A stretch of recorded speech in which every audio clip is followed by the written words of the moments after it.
क्या हुआ, इसका परिणाम क्या हुआ।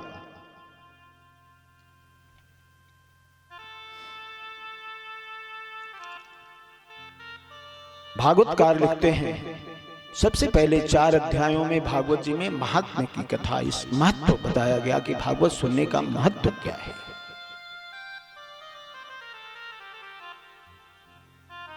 भागवतकार लिखते हैं, भाग्योदयेन बहुजन्म समर्जितेन सत्संगमं च लभते पुरुषो यदा वै अज्ञान हेतुकृत मोहमदान्धकार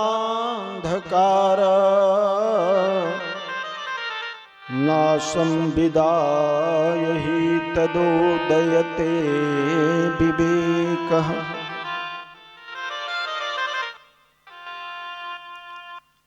जब भाग्य उदय होता है, भाग्योदयन, भाग्य के उदय होने पर यह कथा हमें प्राप्त होती है। बहुजन्म समर्जितेन, बहुत जन्म बीतते हैं, उनका पुण्य समर्जित होता है, एकीभूत होता है, तो हमें यह कथा प्राप्त होती है। तब सत्संगमं च लभते, सत्संग की प्राप्ति होती है।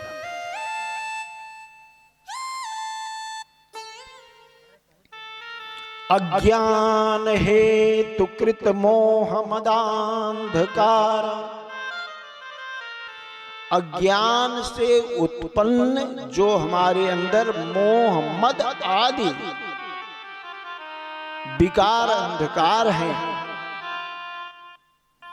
इनके नाश के लिए ही सत्संग की आवश्यकता है।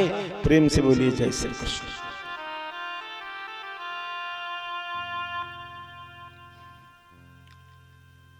भागवतकार कहते हैं कि देखो, ये कथा कभी मनोरंजन की दृष्टि से नहीं सुननी चाहिए। तो कभी कभी लोग कहेंगे कि भाई आपके बगल में एक गंधर्व लोग क्यों रहते हैं? ये हमारे गायक बंधु सरस्वती के उपासक तो बोले, ये पूरा जो भागवत जी का ग्रंथ है ये ललित छंदों पर आधारित है, तो भागवत में कीर्तन जरूर करना चाहिए। और भक्ति की पहली, जब आगे कथा आएगी पंचम स्कंद में, सप्तम स्कंद की कथा, सप्तम स्कंद की कथा में जब आप नवधा भक्ति की कथा सुनेंगे, राम जी की कथा में भी सबरी माता को नवधा भक्ति का उपदेश ठाकुर जी ने, गोविंद जी ने किया है, भगवान राम ने। इसमें भी भगवान ने श्री प्रहलाद जी को नवधा भक्ति का उपदेश दिया। तो कहा सबसे पहली सीढ़ी जो है भक्ति की, सबसे पहली सीढ़ी का नाम है कीर्तन। तो भगवान की कथा में कीर्तन तो जरूर होना चाहिए। तो कीर्तन बार बार करने के लिए हमारे सरस्वती के उपासक भी आवश्यक हैं। प्रेम से बोलिए जय श्री कृष्ण। और कभी कभी कथा सुनते सुनते हमारे शरीर में प्रमाद होने लगता है, आलस्य होने लगता है, तो उस आलस्य से मुक्ति देने का भी एक उत्तम साधन है।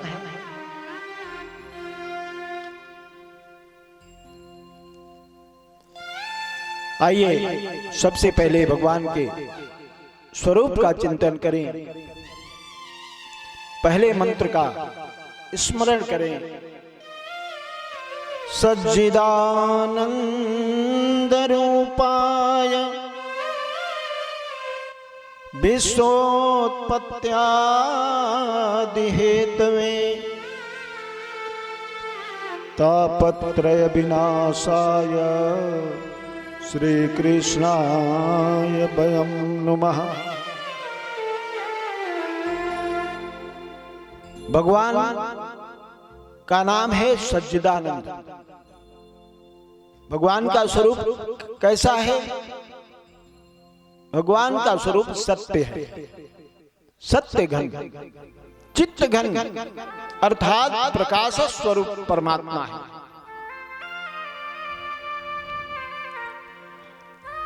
और तीसरी बात बड़ी महत्वपूर्ण बताई, आनंद घन परमात्मा है। सत्य परमात्मा, चित्त परमात्मा और आनंद परमात्मा। विश्वोत्पत्त्यादि हेतुवे, जो विश्व के उत्पादन, पालन और संहार का कारण है, उसका हेतु है, ऐसा परमात्मा कैसा है? सच्चित आनंद है।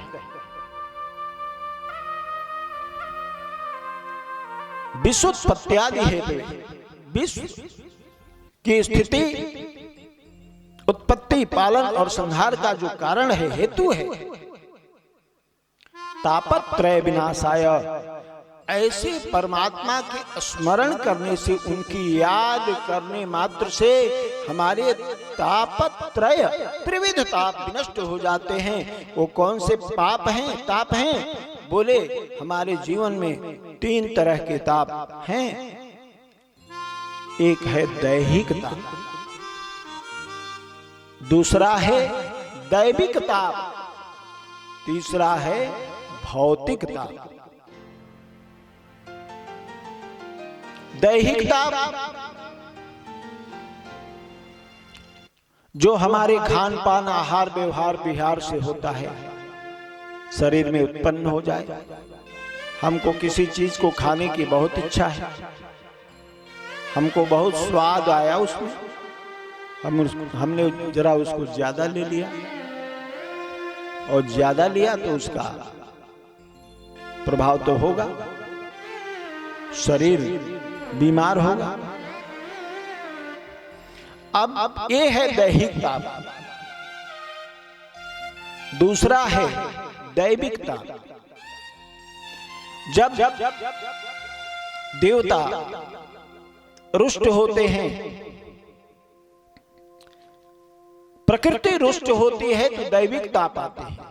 जैसे बड़े बड़े तूफान, सुनामी। अभी अभी आप तो सामने बैठे अश्विनी पांडे जी, मैंने सुना ये चीन से आए हैं, तो उस देश ने एक बीमारी भेजी जिसका नाम है कोरोना। प्रेम से बोलिए जय श्री कृष्ण।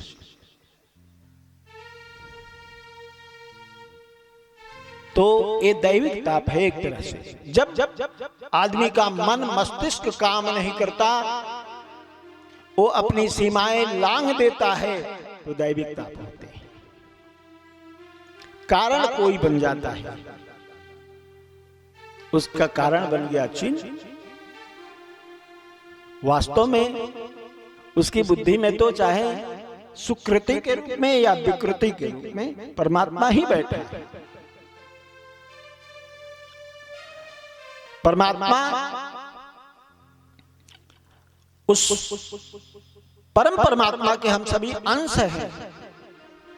वेद भगवान कहते हैं वयम अमृता पुत्रा, हम उस अमृत स्वरूप परमात्मा के पुत्र हैं। तो जब हमने प्रकृति से, देवी देवताओं से ढिठाई की, तो हमारे ऊपर दैवी प्रकोप होते हैं, दैवी ताप। तीसरा ताप है भौतिक ताप।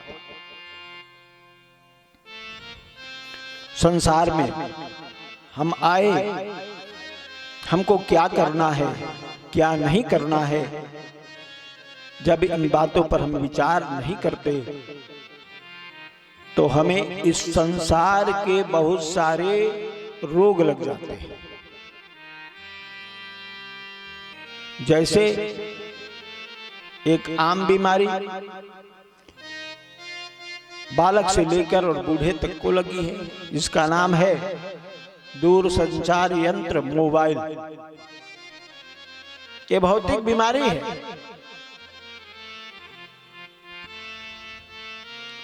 ये भौतिक बीमारी है और इन तीनों का जो नाश करे ऐसा कौन है? ऐसा परम पुरुष परमात्मा है। ऐसे परम पुरुष परमात्मा श्री कृष्ण के चरणों में हम सब कहा श्री कृष्णाय वयम नुमः। वयम माने हम सब मिलकर उस परमात्मा रूप के चरणों में बार बार नमन वंदन और प्रणाम निवेदित करते हैं। प्रेम से बोलिए राधा माधव भगवान की जय। जिसकी कृपा विलासता से सारा संसार उत्पन्न होता है, चलता है और उसी में जाकर नष्ट हो जाता है। इस संसार का कोई ऐसा व्यक्ति नहीं जो दावे से कह दे कि मैं बहुत सुखी हूं। कबीर बाबा तो कहते हैं, कबीरा सब जग निर्धना, धनवंता नहीं कोई, धनवंता सोई जानिए, जाको राम नाम धन हो। धनी तो वही है बोले जिसके पास गोविंद के नाम का धन है, जिसके पास कथा रूपी धन है, वही सबसे बड़ा धनी है। ऐसे श्री कृष्ण को हम बार बार वंदन करते हैं। और देखिए भगवान की कथा में, भगवान के रूप में कोई भेद नहीं है। कथा स्वयं में भगवान है। प्रेम से बोलिए जय श्री कृष्ण। कथा ही भगवान है। बोले कृष्णस्य नाम रूपस्य लीला धाम परात्परः। भगवान का नाम भी भगवान है। वास्तव में भगवान का नाम ही भगवान है। कैसे? जब आप अयोध्या जी जाएंगे, वृंदावन जाएंगे, कीर्तन में संत लोग कहते हैं, बोलिए श्री सीताराम नाम महाराज की जय। बोले सीताराम महाराज की नहीं, सीताराम नाम महाराज।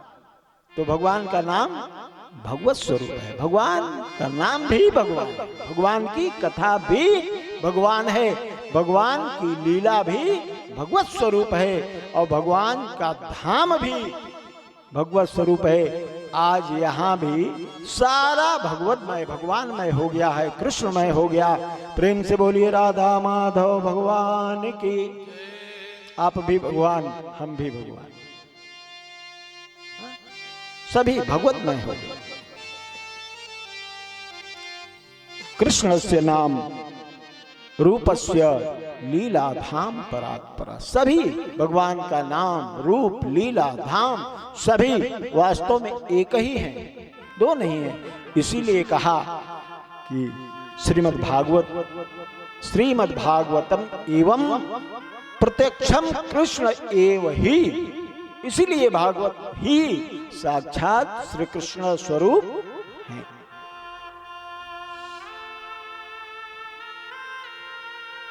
आज जिस तरह हम लोग इस स्थान पे कथा श्रवण करने के लिए समग्र एकत्रित हुए हैं, ठीक शास्त्रों में वर्णित एक पावन भूमि है जिसको हम नैमिषारण्य कहते हैं।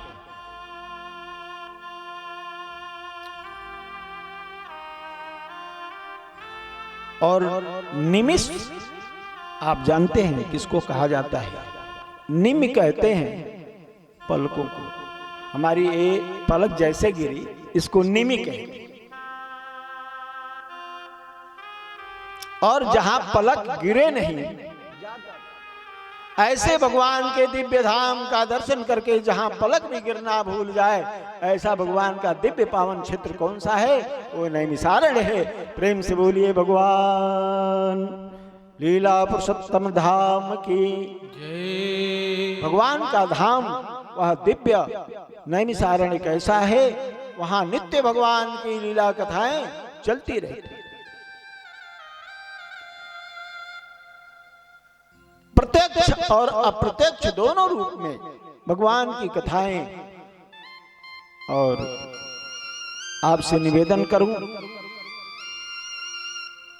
शास्त्रों का जो सबसे पहला वक्ता है वो है हमारे भूत भावन भोलेनाथ भगवान। प्रेम से बोलिए भवानी शंकर। और सबसे पहली श्रोता है जगदम्बा। इसीलिए गोस्वामी बाबा ने कहा, रची महेश निज मानस राखा, रची महेश निज मानस राखा, रची महेश निज मानस राखा, पाई सुसमाय सिंहासन भाखा, पाई सुसमाय सिंहासन भाखा, रची महेश निज मानस राखा, रची महेश निज मानस राखा, पाई सुसमाय सिंहासन भाखा, पाई सुसमाय सिंहासन भाखा, मंगल अमंगल हारी, मंगल भवन अमंगल हारी, उमा सहित जय जपत पुरारी, उमा सहित जय जपत पुरारी, रची महेश निज मानस राखा, रची महेश निज मानस राखा।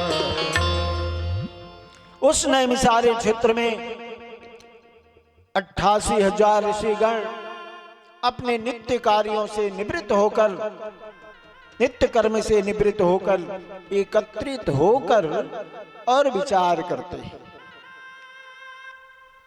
विचार करते हैं।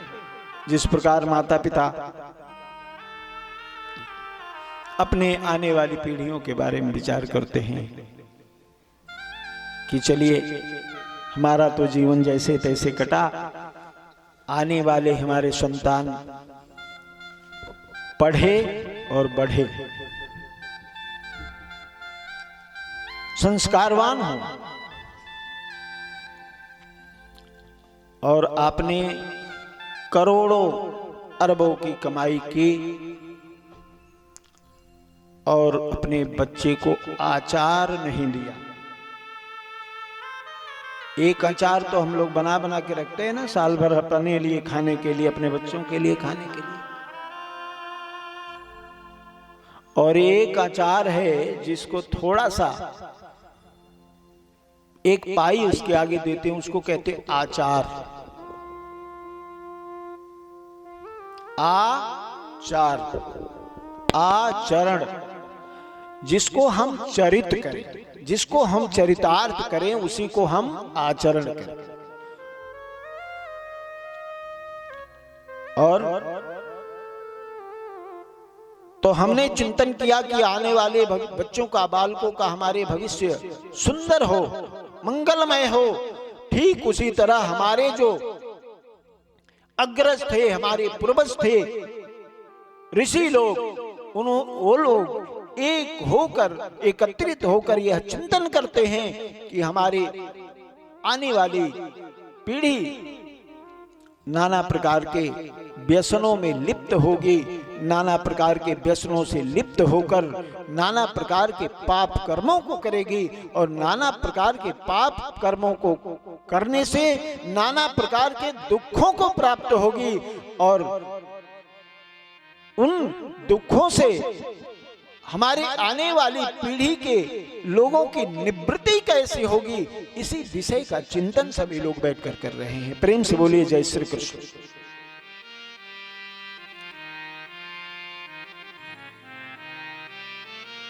हम बहुत बीमार रहते हैं, तो हमने सोचा हम बहुत बीमार रहते हैं, हम अपने बच्चे को इतना पौष्टिक आहार विहार व्यवहार दें कि आने वाली हमारी पीढ़ी किसी तरह की बीमारी से ग्रसित ना हो। अभी हम 3 प्रकार के तापों को सुन रहे हैं। ताप का अर्थ होता है बीमारी। प्रेम से बोलिए जय श्री कृष्ण। ताप का अर्थ होता है, हमारी भाषा बड़ी समृद्ध भाषा है। ताप कहते हैं गर्मी को, कभी कभी भोजन की गर्मी, कभी शरीर की गर्मी, और कभी कभी धन की भी गर्मी। ये ताप, तीनों प्रकार के ताप चढ़ जाएं तो बड़ी हानिकारक है। सारे लोग बैठकर विचार कर रहे हैं, आने वाला समय बड़ा विकृत होगा, बड़ा बुरा होगा, तो इन संसार के लोगों के दुख की निवृत्ति कैसे होगी। इसी बिंदु पर वे सारे मनीषी, हमारे पूर्वज, महात्मागण, ऋषिगण सभी लोग विचार कर रहे थे।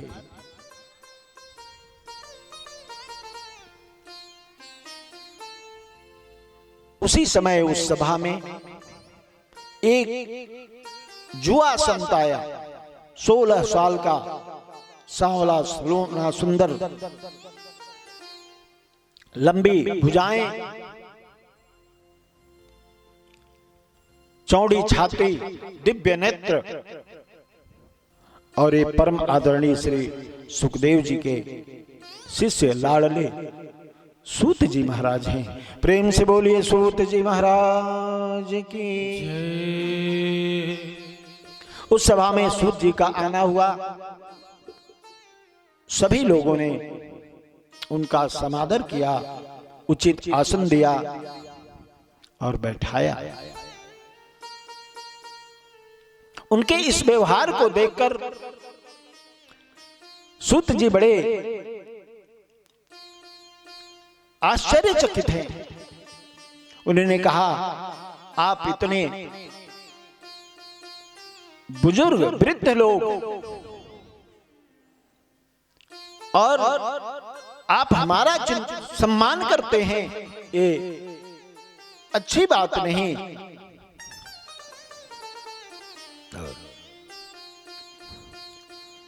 तो उन संतों ने कहा, सूत जी, यद्यपि हम बहुत वृद्ध हैं, लेकिन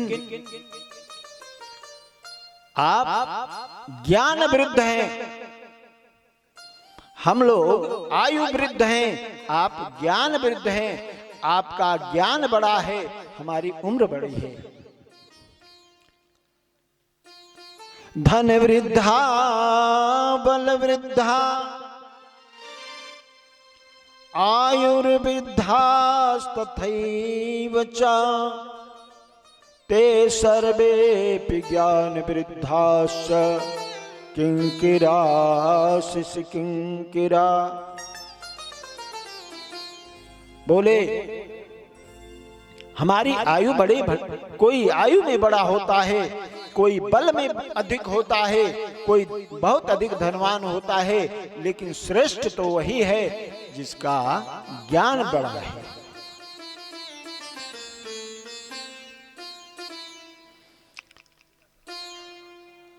उचित आसन देकर और तुरंत उन मनुष्यों ने, ऋषियों के एक सबके प्रतिनिधि के रूप में शौनक जी ऋषि, शौनक जी सब प्रश्न करते हैं। उन 88,000 महात्माओं की ओर से एक व्यक्ति प्रश्न करता है।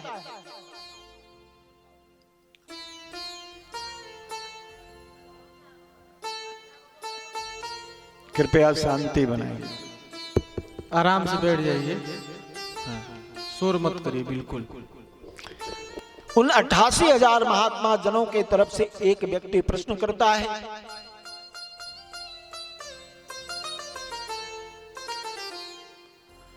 कहा कृष्णं प्राप्तिकरं शाश्वत साधनं तत्पदाधुना। बोले हे सुत जी, कोई हमें